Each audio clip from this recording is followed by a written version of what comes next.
Selamat datang di Beetle Channel, semoga kita bahagia. Jangan lupa subscribe, like, komen dan share agar channel ini semakin berkembang. Terima kasih. Novel Kekuasaan dan Kekayaan, Bab 273. Dong Suebing menggunakan lengan bajunya untuk menyeka air mata Yu Meixia dan menghiburnya. Baiklah, jika kamu tidak ingin pergi, tetaplah di sini. Kamu bisa tinggal selama yang kamu mau. Yu Meixia menggelengkan kepalanya. Saya tidak bisa memberi Anda lebih banyak masalah. Aku menyewa kamar dan tinggal bersama Qian. Tapi aku akan tetap bekerja untukmu. Dong Suebing membelai rambut panjang Yu Meixia. Baiklah, lakukan saja apa yang kamu mau. Bisakah kamu berhenti menangis? Yu Meixia berhenti menangis setelah mendengar jawaban Dong Suebing. Kalau begitu aku akan datang setiap hari untuk memasak dan membersihkan rumah untukmu, dan akan kembali ke kamar sewaan pada malam hari. Dong Suebing mengangguk. Yu Meixia akhirnya berhenti menangis dan menyeka air matanya dengan serbet kertas. Dong Suebing menggelengkan kepalanya tanpa daya. Menangis, mengamuk adalah senjata perempuan melawan laki-laki. Dia akhirnya mengalaminya hari ini. Setelah Yu Meixia tenang, kata Dong Suebing. Saudari Yu, kami telah membayar apartemennya, dan kami tidak dapat meminta pengembalian dana. Mari kita pindah ke Hua Mei Estate bersama-sama. Kami akan tetap hidup bersama, dan tidak ada yang akan bergosip tentang saya di sana. Saya kembali ke apartemen ini untuk tinggal sesekali. Apa pendapatmu tentang ini? Yu Meixia tersipu. Aku akan mendengarkanmu. Yu Qian bersorak dan memeluk ibunya. Yu Meixia memandang Dong Suebing. Tapi apartemen itu pasti atas namamu. Aku bilang itu hadiahku untukmu. Jika kamu menikah di masa depan, apartemennya Dong Suebing berhenti ketika dia melihat mata Yu Meixia memerah lagi. Kita juga harus memikirkan tentang Qian. Bahkan jika kamu tidak menginginkannya, kamu dapat menyimpannya sebagai mas kawin Qian. Yu Qian menunduk malu-malu dan menggumamkan sesuatu. Yu Meixia memandang putrinya dan menyeka air matanya dengan rasa terima kasih. Terima kasih. Saya akan mendapatkan uang untuk membayar Anda kembali. Apa yang harus dibayar kembali? Apartemen itu adalah hadiahku untuk Qian, dan itu bukan untukmu. Hahaha. Yu Meixia sudah menjadi tunawisma, dan kekhawatiran terbesarnya adalah putrinya. Dia tidak bisa lagi menolak apartemen Dong Suebing karena dia perlu mempertimbangkan masa depan putrinya. Setelah Qian besar nanti, dia juga akan menikah dan membutuhkan rumahnya sendiri. Dong Suebing merasa puas dengan hasil ini. Dia tersenyum dan berkata, ayo berkemas dan pindah ke apartemen baru kita. Yu Qian berlari kembali ke kamarnya, bersemangat untuk berkemas. Saat Yu Meixia dan Yu Qian sedang berkemas, Dong Suebing berjalan ke balkon dan menelepon ibunya. Bu, aku baru saja membeli apartemen untuk kakak Yu. Itu di perkebunan Hua Mei. Tapi Yu Qian merindukanku, dan aku mungkin akan tinggal di sana selama beberapa hari saat aku punya waktu luang. Dialah yang merindukan mereka dan tidak ingin mereka pergi. Tapi dia tidak bisa memberitahu ibunya hal ini. Malam, perkebunan Hua Mei. Yu Qian masih bersemangat dengan apartemen barunya. Dia telah keluar masuk setiap kamar sejak sore. Yu Meixia juga sedang dalam suasana hati yang baik. Setelah sekian lama menjadi tunawisma, akhirnya dia mendapatkan tempatnya. Dong Suebing sempat berpikir untuk membeli apartemen untuk Yu Meixia dan Yu Qian beberapa waktu lalu. Dia masih bingung apakah Ku Yunxuan atau Xie Huilan adalah pacarnya, tapi dia tahu jika salah satu dari mereka datang mengunjunginya, Yu Meixia dan Yu Qian tidak bisa berada di apartemen tempat tinggal keluarganya. Dia akan mencari kematian jika dia membiarkan mereka tetap di sana. Dengan kata lain, pasangan ibu dan anak ini adalah bom waktu, dan Ku Yunxuan serta Xie Huilan tidak boleh bertemu dengan mereka. Sekarang, dengan apartemen baru untuk mereka, Dong Suebing merasa lebih aman. Terkait hubungan, Dong Suebing bermasalah dan tidak tahu harus berbuat apa.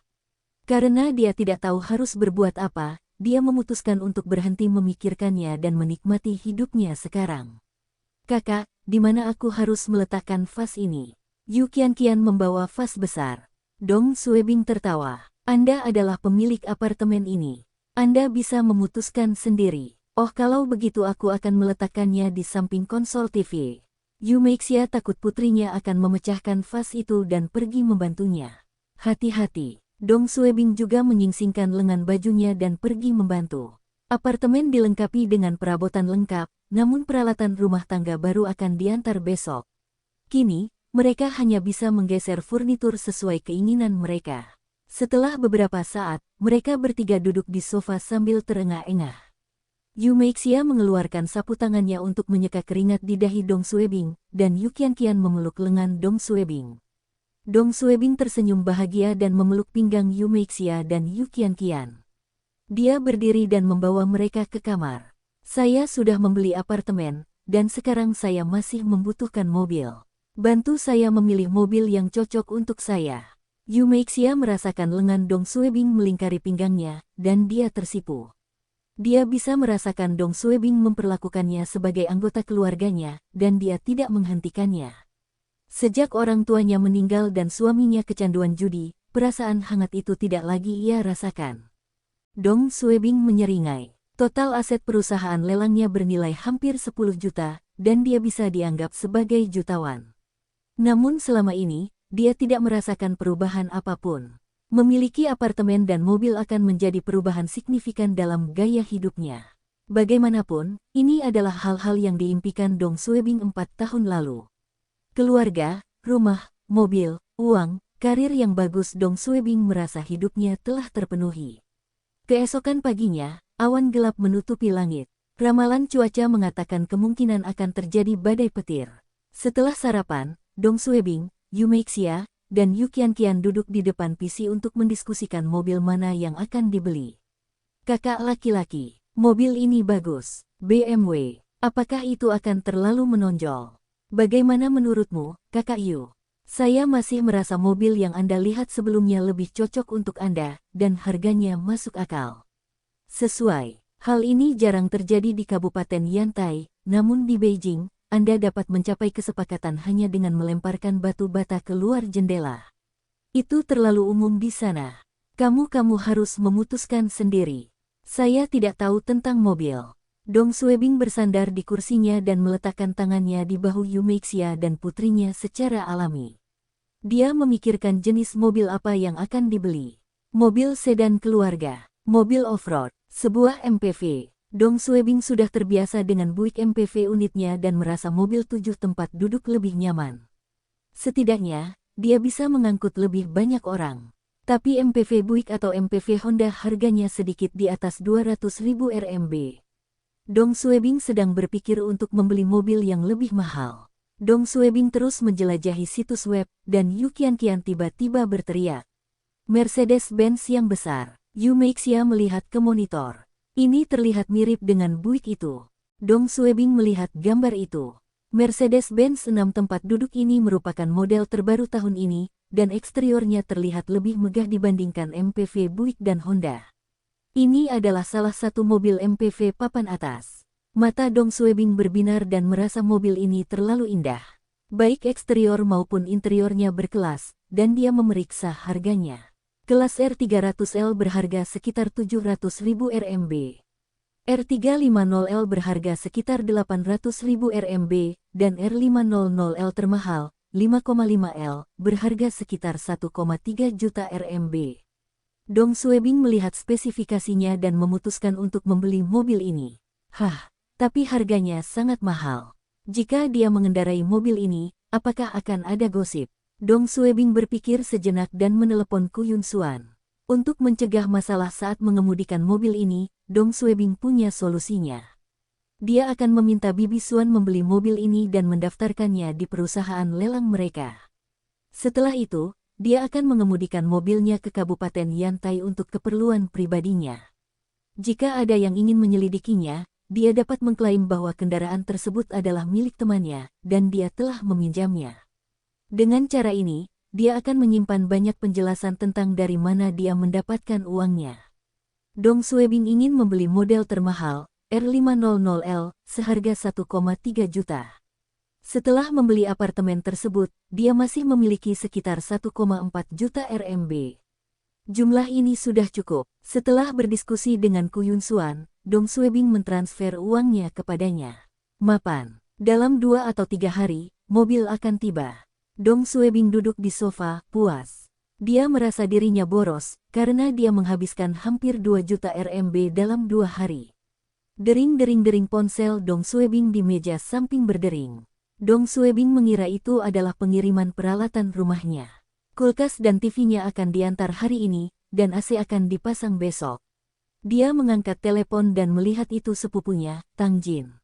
Halo, Xiao Jing. Hehe kakak, tahukah kamu hari ini hari apa?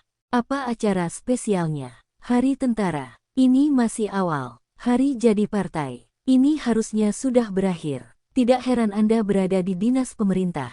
Yang Anda pikirkan hanyalah hari tentara dan peringatan pesta. Hahaha, hari ini ulang tahunku. Ah, aku lupa tentang itu. Kamu ada di mana sekarang? Bagaimana kabarmu? Ulang tahun hanyalah hari biasa. Tapi kakak, apakah kamu di rumah? Bolehkah aku mengajak seseorang untuk mencarimu? Siapa yang kamu bawa? Bibi keduaku. Ah, aku tidak akan memberitahumu sekarang. Katakan saja padaku jika kamu ada waktu luang. Jadi, rahasia. Baiklah. Tahukah Anda di mana perkebunan Hua Mei berada?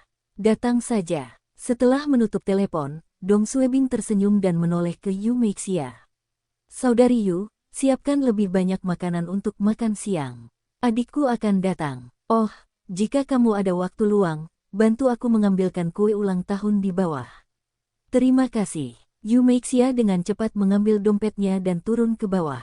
Sekitar 1 jam kemudian, perkebunan Hua Mei, Blok 1.